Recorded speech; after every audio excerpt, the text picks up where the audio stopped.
स्वागत है मेरे दोस्तों। मैंने जो पिछला वीडियो बनाया था मैथ पर, उसका आप लोगों ने अच्छा रिस्पांस दिया। उम्मीद है कि इस बार का जो मैंने फिर पुनः आपके लिए एक वीडियो बनाया है वो आपको आपके जिज्ञासा को शांत करने में भूमिका अदा करेगी। अभी भी सीटेट के परीक्षा का समापन में कुछ दिन शेष बचे हुए हैं। जिन छात्रों या छात्राओं का एग्ज़ाम अभी नहीं हुआ है, उनसे पुनः आग्रह है कि आप एक बार पुनः इस वीडियो को देखकर जाएं। और साथ ही साथ आप सिर्फ इसी वीडियो को न देखें, आप अपने सीटेट के सिलेबस के अनुसार पांचों सेक्शन को बराबर समय देते हुए पांचों सेक्शन को लेकर चलें, क्योंकि अब हर एक राज्य दूसरे राज्य का नकल करते हुए एक ही सीटेट के मार्क्स को अब मेगा सूची में जोड़ने का मन बना रही है। तो अब आपको सीटेट पास होना ही महत्वपूर्ण न रहकर आपको उसमें अधिक से अधिक अंक लाना भी आपके मेगा सूची निर्माण में सहायक बनेगा। दूसरा बात ये है कि आप अपने आस पड़ोस में देखिएगा कि बहुत सारे छात्र छात्राएं बीएड डीएड करके सीटेट क्वालिफाई है, लेकिन उनको अभी तक शिक्षक की नौकरी नहीं मिली। कारण यही है कि जब उनका मेधा सूची क्रमांक बिहार जैसे राज्यों में बनता है तो वो अन्य छात्रों के तुलना में पिछड़ जाते हैं, क्योंकि वो सीटेट को सिर्फ पास होने तक ही सीमित रख देते हैं। आपसे पुनः फिर वही अनुरोध रहेगा कि सीटेट को आप पास होने के लिए न समझकर उसको मेधा सूची में जोड़ने हेतु अधिक से अधिक अंक लाने का प्रयास करें। इस कड़ी में मैंने सीडीपी के उन सभी क्वेश्चनों को शामिल करने का प्रयास किया है जो आने वाले शिफ्टों में पूछे जा सकते हैं और प्रीवियस ईयर में कई बार पूछे गए हैं। तो समय की बर्बादी न करते हुए चलते हैं पहले क्वेश्चन पर। पहला क्वेश्चन है, बच्चों में भाषा विकास किससे प्रभावित होता है? पहला ऑप्शन है केवल आनुवांशिकता से, दूसरा है केवल पर्यावरण से, तीसरा है आनुवांशिकता एवं पर्यावरण दोनों से, और चौथा है आनुवांशिकता से और न ही पर्यावरण से। तो हम सभी जानते हैं कि कभी भी बच्चों का भाषा का विकास प्रभावित होता है आनुवांशिकता और पर्यावरण दोनों से।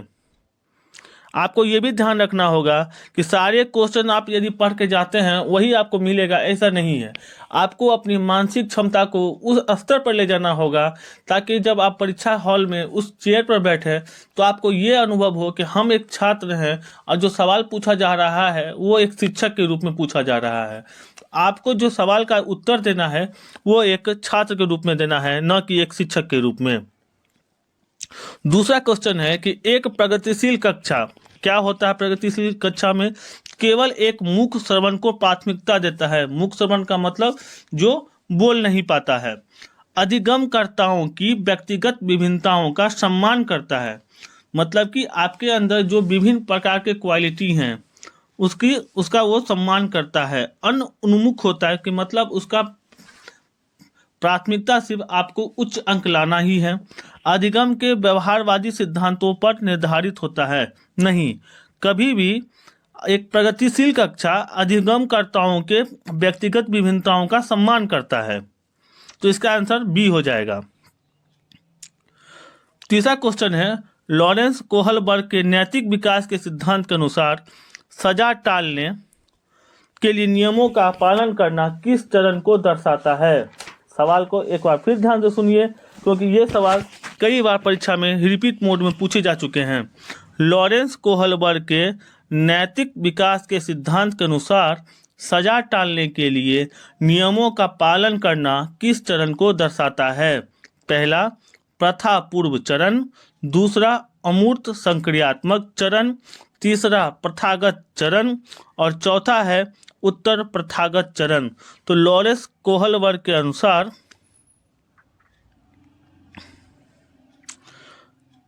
सजा टालने के लिए नियमों का पालन करना प्रथागत पूर्व चरण में आता है। चौथा क्वेश्चन है, अधिगम संकल्पों को सुसाध्य करने के लिए एक अध्यापिका को ऐसे तरीके प्रयोग करने चाहिए। अधिगम संकल्पों को सुसाध्य करने के लिए एक अध्यापिका को ऐसे तरीके प्रयोग करने चाहिए। कौन से तरीके? ऑप्शन नंबर 1 है जिसमें संकल्पों का प्रगटीकरण जटिलता से सरलता की ओर हो। दूसरा है अपसारी चिंतन को प्राथमिकता दे। तीसरा है जो विभिन्न संकल्पों के बीच संबंध खोजने को महत्व दे। चौथा है जो विद्यार्थियों के बीच प्रतिद्वंदिता रूपी संस्कृति को पैदा करे।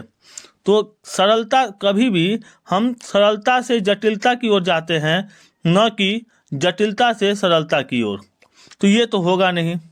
तो जो अपसारी चिंतन को प्राथमिकता देगा नहीं, तो विभिन्न संकल्पों के बीच संबंध खोजने को महत्व दे।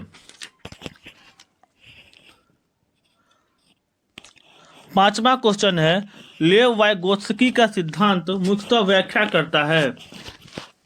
ये भी क्वेश्चन कई बार रिपीट मोड में पूछे गए हैं, इसे भी आप ध्यान से देखें।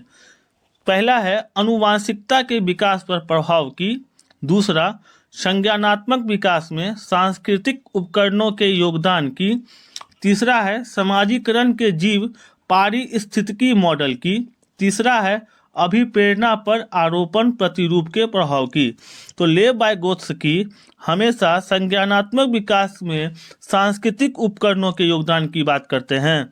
ध्यान रखने की बात है कि संज्ञानात्मक विकास की बात हमारे जीन पियाजे भी करते हैं। छठा क्वेश्चन है, क्रिकेट पर वार्तालाप के दौरान एक अध्यापक अधिकांशतः लड़कों से सवाल पूछ रहा है और लड़कियों से नहीं। अध्यापक की यह क्रिया किसका उदाहरण है? देखिए, ये क्वेश्चन को सीटेट कई अन्य पहलू को घुमा घुमा कर पूछते हैं। उदाहरण कुछ भी दे देते हैं, लेकिन उसका एक ही आंसर होता है, जेंडर पक्षपात। इसीलिए इस क्वेश्चन को जहां पर आप देख लीजिएगा कि कोई क्वेश्चन या तो ऐसा क्वेश्चन जो सिर्फ धारणा बनी हुई है कि सिर्फ लड़की ही कर सकती है और वो क्वेश्चन लड़की से ही पूछी जा रही है, या कोई ऐसा क्वेश्चन जो सिर्फ लड़का ही करने की धारणा रखे हुए हैं और लड़के से ही पूछे जाते हैं, तो इसे जेंडर पक्षपात में आपको आंसर मारना है। सातवां क्वेश्चन है, बाल केंद्रित कक्षा में एक अध्यापिका किसको महत्व देती है? पहला, निरंतर वस्तुनिष्ठ रूपी परीक्षाओं को। दूसरा, ज्ञान की सक्रिय संरचना प्रक्रिया को। तीसरा, किसी भी तरह से पाठ्यक्रम के समापन को। चौथा, दंड आधारित कठोर अनुशासन पद्धतियों को। तो बाल केंद्रित कक्षा में ज्ञान की सक्रिय संरचना को प्रक्रिया को महत्व देती है। चलते हैं 8वें क्वेश्चन पर। निम्नलिखित में से कौन सा बच्चों के समाजीकरण का प्राथमिक कारक है? पुस्तकें और पत्रिकाएं, निकटस्थ परिवार, माता पिता का कार्यस्थल, अस्पताल के कर्मचारी। तो प्राथमिक समाजीकरण में आपको कुछ नहीं करना है, निकट जो परिवार होंगे वही आपके समाजीकरण का प्राथमिक कारक बनेगा। 9वां क्वेश्चन है, निम्नलिखित में से कौन सा उम्र समूह जीन पियाजे? इस बार का जो सीटेट परीक्षा हो रही है उसमें जीन चाचा छाए हुए हैं, कमाल का इनका क्रेज बना हुआ है अभी भी। 2 या 3 क्वेश्चन और आप ओवरऑल 150 क्वेश्चन को आप कंपेयर कीजिएगा तो इनसे जुड़े हुए 5 या 6 क्वेश्चन आपको हर एक सेक्शन मिलाकर आपको मिल जाएंगे। तो जीन पियाजे को आप जितना अधिक पढ़ सकते हैं या जितने अधिक नोट बना सकते हैं वो आपके लिए एग्जाम के लिए फायदेमंद होगा। तो चलते हैं, निम्नलिखित में से कौन सा उम्र समूह जीन पियाजे के संज्ञानात्मक विकास के सिद्धांत के मूर्त संक्रियात्मक अवस्था के समरूप है? जन्म से 2 साल, 2 से 7 साल, 7 से 11 साल, 11 साल से ऊपर। तो इसका आंसर हो जाएगा 7 से 11 साल। SPCF ये आपको याद रखना है। 0 से 2 S, 2 से 7 P, 7 से 11 C, जिसे मूर्त मतलब कॉन्क्रीट अवस्था जिसे बोलते हैं, और 11 साल से ऊपर फॉर्मल स्टेज F आपको याद रखना होगा। 10वां क्वेश्चन है, आप एक अध्यापक हैं जो विश्वास करता है कि बच्चे विभिन्न गलतियों और अलग अलग तरीकों से सीखते हैं। आप अपनी कक्षा में ऐसी आकलन योजना करेंगे जो क्या? पहला ऑप्शन, सभी विद्यार्थियों के लिए समान हो। दूसरा, केवल वस्तुनिष्ठ परीक्षा ऑब्जेक्टिव क्वेश्चन को सम्मिलित करे। तीसरा, बच्चों के सीखने के तरीकों के संबंधित न हो। चौथा, आकलन के अलग अलग तरीकों पर आधारित हो। तो हमें हमेशा आकलन के अलग अलग तरीकों को ही अपनाकर बच्चे को पढ़ाना है। आपको हम क्या बताएं, आपको एक छात्र के रूप में सोचना है, न कि एक अध्यापक के रूप में। जब आप एग्जाम हॉल में बैठिएगा तो आपको अपने आप को एक छात्र के रूप में समझना है। 11वां क्वेश्चन है, गलती से 10 हो गया, 11वां क्वेश्चन है, आप एक अध्यापक हैं जो विश्वास करता है, वो सेम क्वेश्चन है। चलिए 11 क्वेश्चन है, लेव वाइगोत्स्की के सिद्धांत के अनुसार निम्नलिखित में से कौन सी अध्यापन अधिगम प्रक्रिया को पार प्रदान करने की आवश्यक तकनीक है? पार प्रदान करने की प्रभावशाली तकनीक है। पार बोलते हैं कि जब आप कोई काम, बच्चा कोई कुछ कर रहा है तो आप थोड़ा उसको सहयोग कर देते हैं और बच्चा उस काम को अच्छे तरीकों से कर पाता है। तो स्लाइटली जो आप उसको हेल्प करते हैं उसी को पार का तकनीक, पार कहा जाता है। तो दूसरा है, आपका ऑप्शन है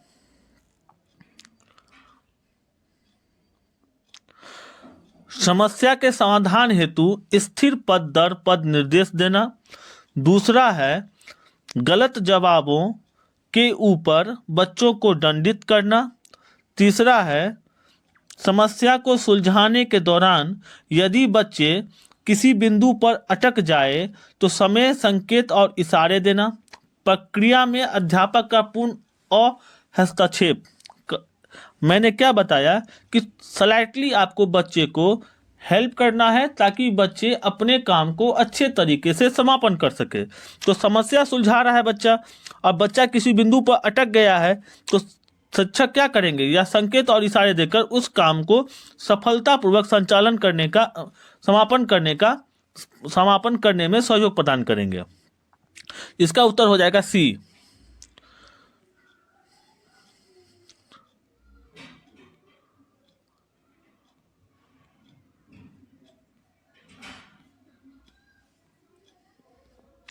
बारहवां क्वेश्चन है, एक घोड़े को देखकर एक 3 वर्षीय बालिका चकित होकर बोली, वाह इतना बड़ा कुत्ता। जीन पियाजे के संज्ञानात्मक विकास के सिद्धांत के अनुसार बालिका की यह प्रतिक्रिया निम्न में से किसका उदाहरण है? पहला, समावेशन। दूसरा, या आत्मसात्करण। दूसरा, प्रतीकात्मकता। तीसरा, पदार्थ स्थायित्व। चौथा, स्थगित अनुकरण। तो इसका उत्तर हो जाएगा आत्मसात्करण अर्थात समावेशन। 13वां क्वेश्चन है, भाषा एवं विचार पर लेव वाइगोत्स्की क्या सुझाते हैं? सवाल को ध्यान से समझिए। भाषा एवं विचार पर वाइगोत्स्की क्या सुझाते हैं?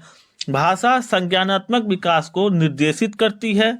दूसरा, संज्ञानात्मक विकास भाषा को निर्देशित करती है। तीसरा, भाषा और संज्ञान में कोई संबंध नहीं है। चौथा, संज्ञान भाषा से स्वतंत्र है। तो लेव वाइगोत्स्की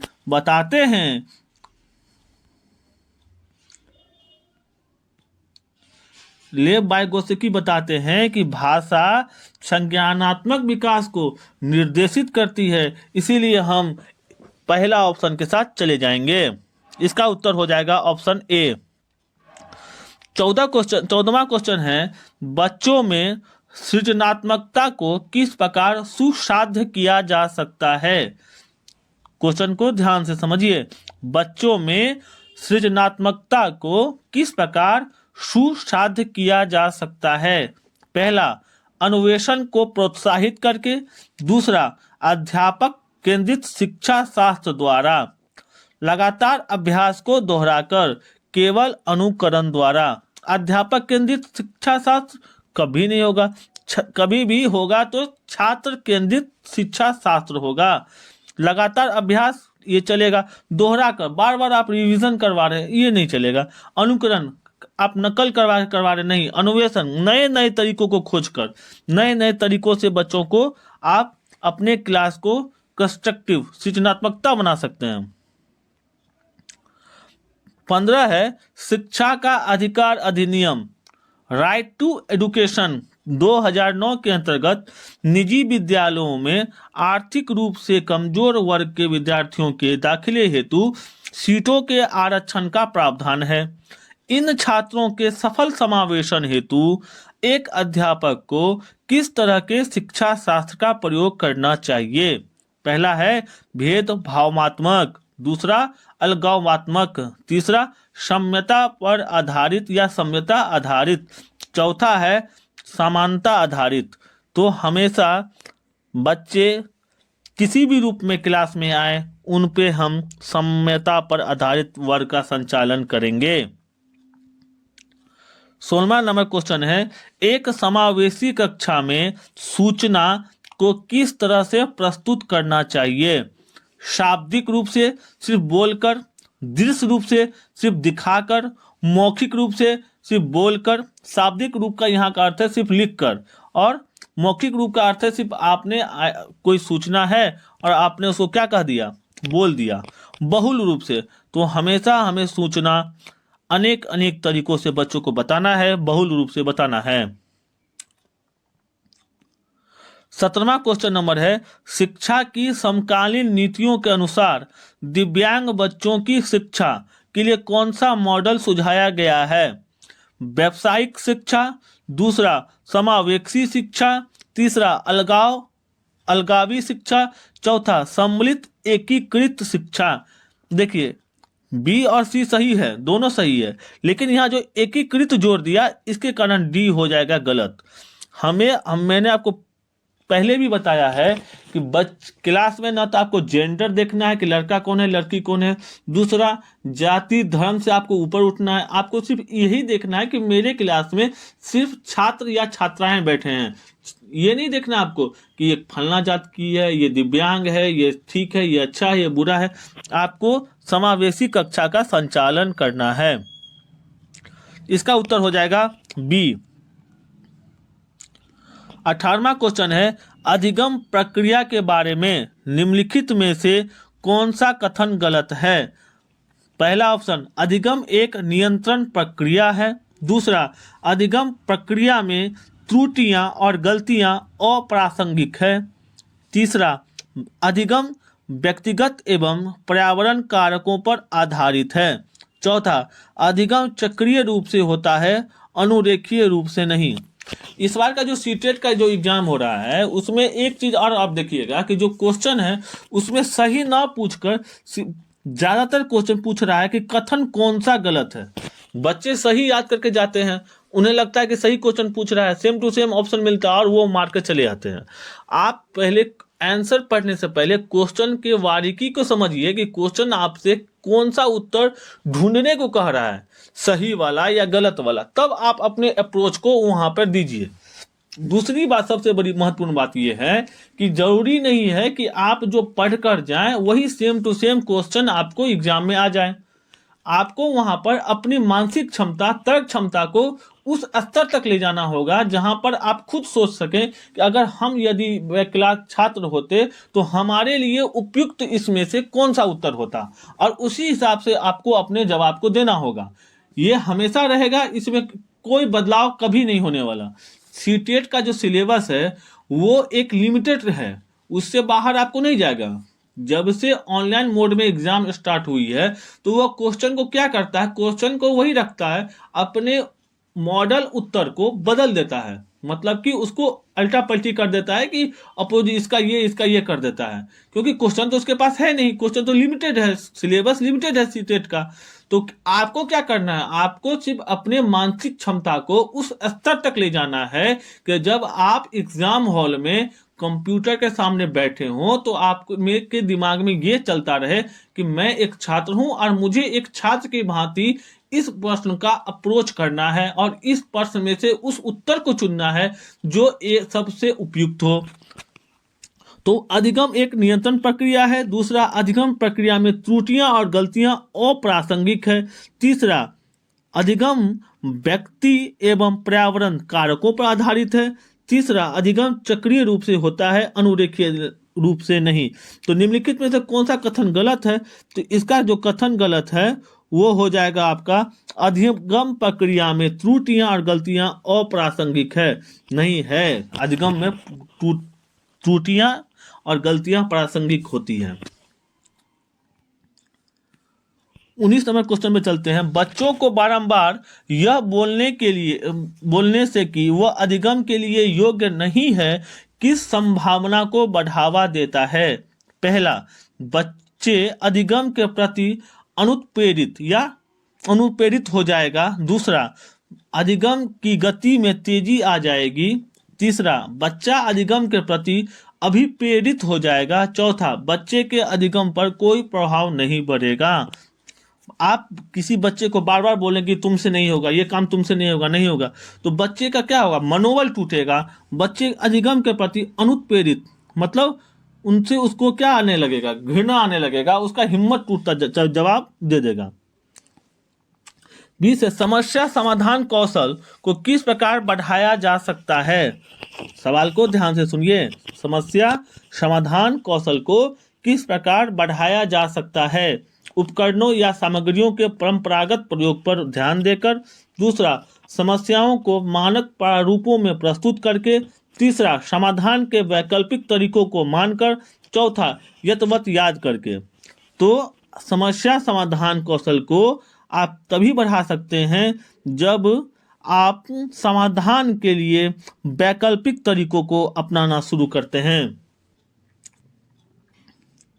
21वां क्वेश्चन है, प्राथमिक कक्षाओं में संकल्प अध्यापन हेतु विषय वस्तु को प्रस्तुत करने का कौन सा क्रम सर्वाधिक उपयुक्त है? पहला, संकेत, उसके बाद चित्र, उसके बाद मूर्त सामग्री।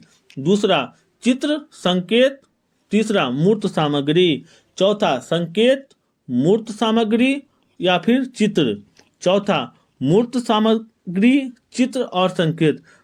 हम पहले इजी जाएंगे, उसके बाद जाएंगे पिक्चर पर, उसके बाद जाएंगे सिंबल पर। मतलब कंस्ट्रक्टिव मटेरियल, चित्र फिगर और संकेत सिंबल। ये थे आपके आज के लास्ट क्वेश्चन। आपको मैं फिर बता रहा हूं, आप ध्यान रखिए कि आपके सभी क्वेश्चन हूबहू नहीं मिलेंगे। आपको अपने मानसिक क्षमता को उस स्तर पर ले जाना होगा जहां पर आप खुद छात्र के रूप में सोच सकें। आप प्रैक्टिस करते रहें। आपने वीडियो को देखा, इसके लिए धन्यवाद। लाइक करें, शेयर करें, सब्सक्राइब करें और फिर मिलेंगे किसी दूसरे वीडियो के साथ। तब तक के लिए धन्यवाद।